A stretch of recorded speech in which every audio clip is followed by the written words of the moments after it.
S Nijalingappa ಸ್ಮಾರಕ trust ಹಾಗೂ ಕನ್ನಡ ಮತ್ತು ಸಂಸ್ಕೃತಿ ಇಲಾಖೆ ಸಹಯೋಗದಲ್ಲಿ ಚಿತ್ರದುರ್ಗ ತಾಲೂಕಿನ ಸೀಬಾರದ ಬಳಿಯ ಎಸ್ ನಿಜಲಿಂಗಪ್ಪನವರ ಪುಣ್ಯಭೂಮಿಯಲ್ಲಿ ನಿನ್ನೆ ಅವರ 123ನೇ ಜನ್ಮದಿನವನ್ನು ಆಚರಿಸಲಾಯಿತು.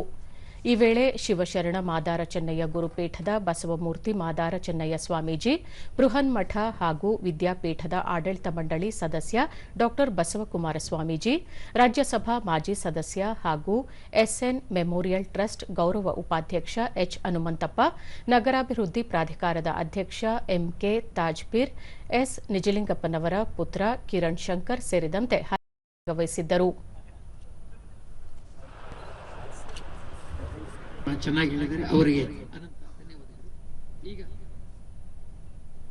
ಬಳಿಕ ಬಸವಮೂರ್ತಿ ಮಾದಾರ ಚೆನ್ನಯ್ಯ ಸ್ವಾಮೀಜಿ, ಬಸವ ತತ್ವ ಅನುಯಾಯಿಯಾಗಿದ್ದ ಎಸ್ ನಿಜಲಿಂಗಪ್ಪನವರು ಬಸವಣ್ಣನವರ ನಡೆ ನುಡಿಯನ್ನು ಅನುಸರಿಸುತ್ತಿದ್ದರು.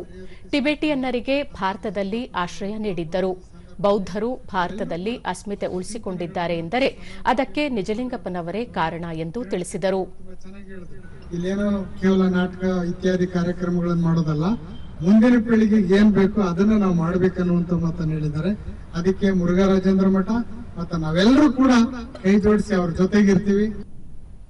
ದೂರದರ್ಶನದೊಂದಿಗೆ ಎಚ್ ಹನುಮಂತಪ್ಪ, ಕರ್ನಾಟಕದ ಏಕೀಕರಣಕ್ಕಾಗಿ ಹೋರಾಡಿದ ಎಸ್ ನಿಜಲಿಂಗಪ್ಪನವರು ಕರ್ನಾಟಕ ಸ್ಥಾಪನೆಗೆ ಕಾರಣರಾದವರು. 3 ಬಾರಿ ರಾಜ್ಯದ ಮುಖ್ಯಮಂತ್ರಿಗಳಾಗಿದ್ದರೂ ಕೂಡ ಐಷಾರಾಮಿ ಜೀವನ ನಡೆಸಿದವರಲ್ಲ, ಸಜ್ಜನ ರಾಜಕಾರಣಿಯಾಗಿ ಬದುಕಿದವರು. ಅವರ ಸ್ಮಾರಕದ ಬಳಿ ರಾಜಕಾರಣಿಗಳಿಗೆ ತರಬೇತಿ ನೀಡುವ ಕೆಲಸ ಆಗಬೇಕಿದೆ ಎಂದು ಅಭಿಪ್ರಾಯಪಟ್ಟರು. ನನ್ನ ವ್ಯಾವ 2 ಪೆನ್ಷನ್ ಬಂದು ನನ್ನ ಬ್ಯಾಂಕ್ನಾಗ ದುಡ್ಡಿದೆ. ಈ ಸರಿ ಎಲ್ಲರೂ ಸೀರೆ ಉಟ್ಕೊಂಡು